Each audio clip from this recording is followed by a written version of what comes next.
자, 정말 부동산에 있어서 중요한 개념들, 이것 모르면 부동산 투자 망한다. 네, 오늘 두 번째 시간 한번 진행해 보겠습니다.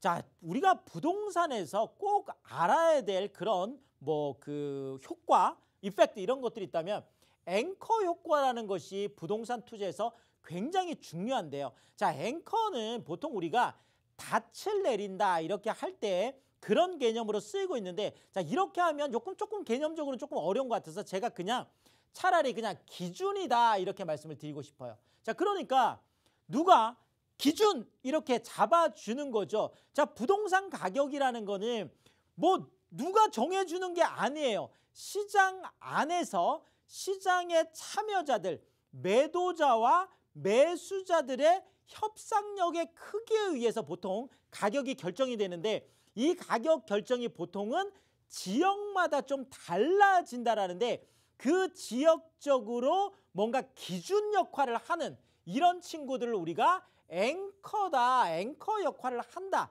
자, 이걸 보고 우리가 임계치다 이렇게 얘기할 수도 있겠습니다. 자, 이런 거죠. 지금 서울 같은 경우가 지방 쪽에서 보자라면 이런 기준을 잡아주는 거죠. 아, 서울 아파트가 33평 84제곱미터가 10억이래. 그러면 대부분이 10억 아래쪽으로 보통 그 기준점을 잡을 수가 있겠죠. 자, 여기에다가 서울 안에서도 보통 이런 앵커 역할을 하는 이런 지역이라고 할까요? 자, 이런 것들을 보고 우리가 처음에는 강남구가 그 역할을 했었죠. 자, 그래서 강남구의 압구정동이 얼마래? 강남구의 삼성동, 대치동이 얼마래? 자, 여기에 따라서 결정이 되는 것들이, 자, 이런 기준점들이 앵커 역할을 하는 것들이 옆으로 늘어나기 시작합니다. 자, 여기에 이제 합쳐지는 게 그렇죠. 강남구 다음에 서초구가 그런 역할을 많이 했어요. 특히나 최근에는 이제 반포동 같은 경우에는 지금 강남구에 지금 웬만한 지역들보다 더 많이 올라갈 정도로 그 역할을 하고 있으니까 서초구가 그런 역할을 해왔고, 자, 그러면서 강남구 서초구에 해서 잠실까지 포함이 됐었죠. 그래서 최근에는 송파구가 그렇죠. 좀 또 많은 역할들을 하고 있죠. 그래서 강남 3구에서 강남구, 서초구, 송파구, 자, 이렇게 됐었는데, 자, 여기에다가 최근에는 또 강남 4구다 이렇게 해서 강동구가 들어오기 시작했습니다. 최근에 강동에 있는 아파트들도 거의 20억 거의 가까이 지금 가고 있다 보니까 이런 현상들이 나타나고 있습니다. 그래서 강동구가 지금 또 여기에 들어와 있죠. 자, 그 옆 지역으로까지 가면 최근에는 미사, 하남도 너무 올라가다 보니까 최근에 강남 5구다 이런 얘기가 나올 정도로, 자, 그러니까 이 앵커 역할을 하는 것들은 자꾸 이렇게 좀 확장이 되고 있는 이런 모습이 나타나고 있고, 자, 이런 어떤 단 역할을 하는 거죠. 자, 그리고 경기권 같은 경우에는 주로 이제 우리가 준강남권이다라고 하는, 그렇죠, 과천이라든지 아니면 이제 성남, 특히나 성남 안에서도 이제 판교 같은 경우가 그런 역할을 많이 하죠. 최근에는 위례도 여기에 이제 거의 어느 정도 속하고 있는 이런 분위기가 나타나고 있고, 여기에다가 최근에 광교까지 거의 합세를 하고 있는 것 같습니다. 자, 그래서 준강남권 안에서 또 서쪽으로 가면 이제 광명 같은 경우도 그런 곳들이 되겠죠. 자, 이렇게 경기권 안에서도 앵커 역할을 하는 이런 지역들이 나타나고 있고요. 자, 더더구나 지금 최근에 세종 같은 경우에는 지방에 있는 신도시 안에서 또 앵커 역할들을 하고 있다 이렇게 보여지고 있습니다. 자, 그다음에 지방 안에서도 보면은요, 광역시들이 또 앵커 역할들을 하고 있습니다. 그렇죠. 인천광역시라든지 아니면은 부산광역시, 또 대구광역시, 최근에 또 울산도 지금 많이 뜨겁잖아요. 울산광역시라든지 또 광주광역시, 이런 광역시들이 그 지역적으로 보자라면 또 앵커 역할을 하고 있고, 그 광역권 안에서도 대구 쪽 보면 수성구 같은 경우가 높다 보니까 그런 또 앵커 역할을 하죠. 부산 같으면은 또 해운대구 같은, 수영구 같은 이런 쪽들이 또 앵커 역할을 하고 있는, 그래서 그 지역 안에서도 앵커 역할을 하고 있다라는 거죠. 자, 그런데 이 앵커 역할이 왜 중요하냐면, 자, 앵커가 이렇게 정해놨어요. 자, 지금 뭐 서울 같으면은 최근에 아크로 리버파크가 84제곱미터 33평이 36억 6천까지 그렇죠. 이제 서울의 33평은 30억이 넘어갔습니다. 자, 그러니까 이렇게 기준점 앵커가 올라가다 보니까 주변 강남에 있는 새 아파트들이 이제 대부분이 30억을 넘어갔거나 28억, 29억까지 지금 이렇게 아래쪽에서 올라가고 있고, 최근에는 이제 동작 같은 경우에도 20억이 넘어갔죠. 아크로 리바임이라는 바로 이런 아파트들이 지금 또 넘어가고 있어서 결국은 앵커가 높아진다라는 것은 그 주변에 있는 부동산 가격이 또 올라가는 그런 역할들을 한다라는 거죠. 자, 그다음에 우리가 이제 또 나비 효과라는 게 있는데요. 자, 보통 이거는 앵커 쪽에서 나오기도 하고 반대로 앵커 밖에서 나오기도 하는데요. 자, 일단 나비 효과 같은 경우에 가장 이제 우리가 일반적으로 강남 그러면 재건축이잖아요. 그렇죠. 자, 강남에 재건축이 최근에 뭐 압구정이나 지금 개포 6단지, 7단지 이렇게 들썩들썩 또 하고 있잖아요. 자, 이렇게 강남 재건축을 정부에서 핀셋 규제를 해서 계속 이렇게 뭐 좀 압박을 주려고 하는 이유가 나비 효과가 크기 때문에 그렇습니다.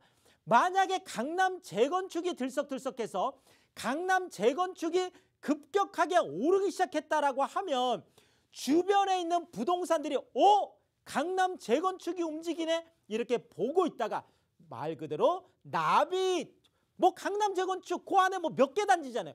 그게 움직이 처음에는 작은 바람으로 시작했다가 이것이 서울 전역에 아니면 경기나 인천 수도권 전역에 아니면 또 지방 광역까지 그렇죠. 이렇게 영향을 주기 때문에 나비 효과 자체도 굉장히 좀 큰 역할을 할 수가 있겠습니다. 또 거꾸로요. 자, 여기에는 또 어떤 그 역효과도 나타날 수 있는데 지방 쪽에서 오히려 그렇죠. 어떤 나비 효과를 일으킬 수도 있겠죠. 자, 아니 지방에 지금 아파트 값이 뭐 강원도에 지금 속초가 뭐 13억이 지금 넘었다고 하잖아요. 자, 이렇게 오히려 지방의 또 부동산이 들썩들썩 하면서 거꾸로 또 뭐 수도권이라든지 서울까지 영향을 주는 서로 어떤 그 주고받는 이런 역할들이 있다. 자, 그래서 이 나비 효과 같은 경우도 우리가 잘 주목을 해볼 필요가 있겠다. 이렇게 말씀을 드리겠습니다. 자, 그다음에 이건 최근에 나온 얘기인데요. 자, 예전에는 규제다. 그러면 규제는 무조건 안 좋은 거다.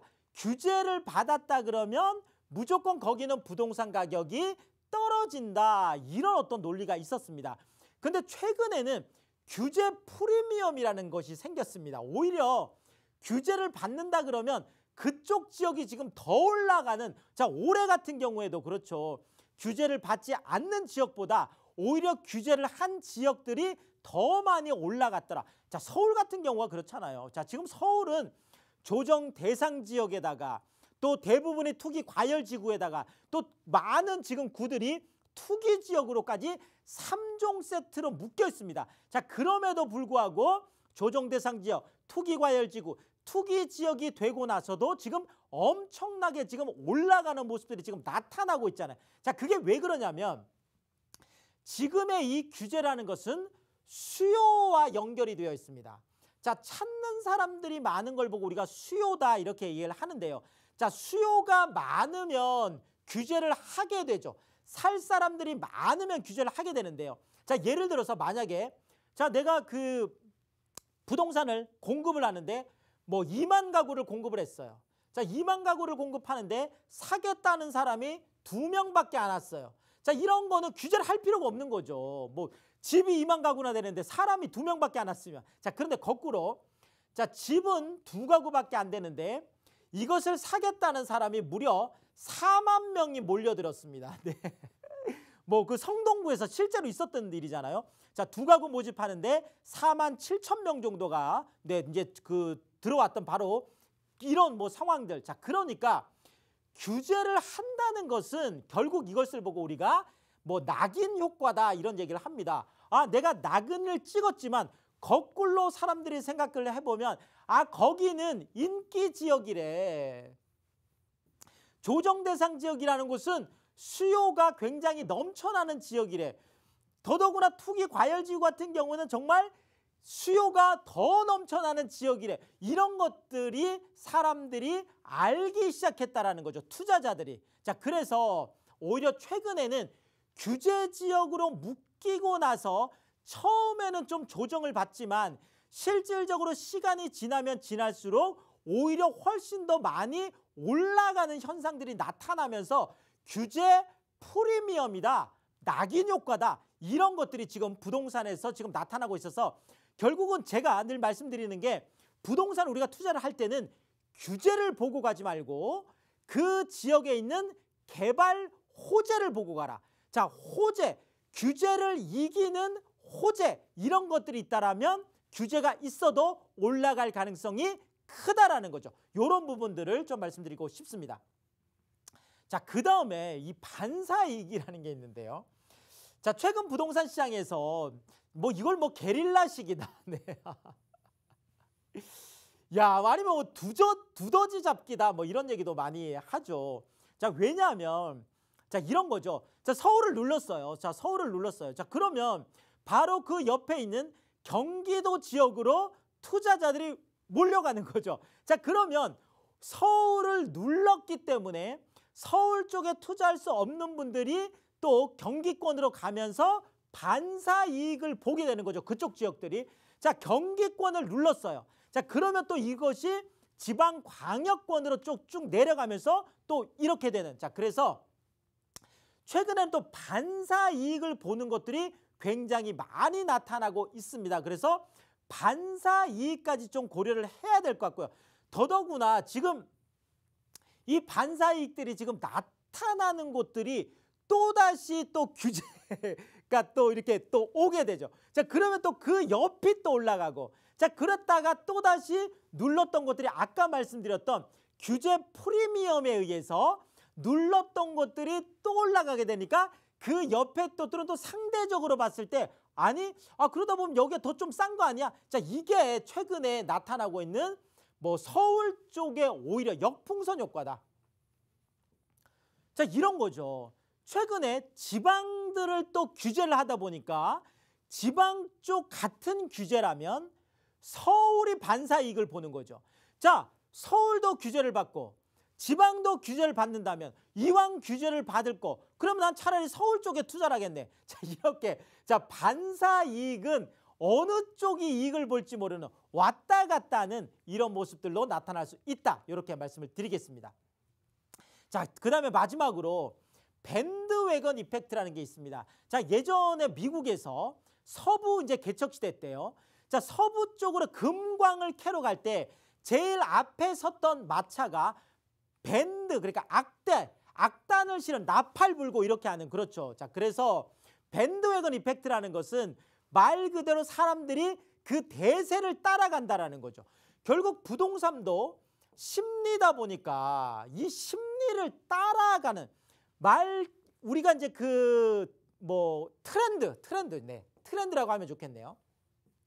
자, 결국 밴드웨건 이펙트라는 건 뭐냐면 많은 분들이 자, 1인 가구, 요즘 소형 주택들이 유행이야. 자, 이 1인 가구가 트렌드래. 그럼 그쪽으로 많이 또 따라가게 된다라는 거죠. 자, 이쪽으로 또 따라갔을 때 아니면은 최근에 또 강남의 재건축 쪽이 또 들썩들썩한데 그러면 이쪽으로 사람들이 많이 쏠리면서 또 그쪽이 올라가게 되는 거죠. 자, 뭐 영끌 같은 경우도 마찬가지가 되겠죠. 많은 분들이 서울의 중저가 쪽으로 몰리다 보니까 또 그쪽이 많이 올라가게 되는, 그래서 우리가 밴드웨건 이펙트, 한쪽으로 쏠림 현상이 일어나는 이런 것까지 우리가 잘 좀 보고 투자를 하는 게 좋겠다, 이렇게 말씀드리겠습니다.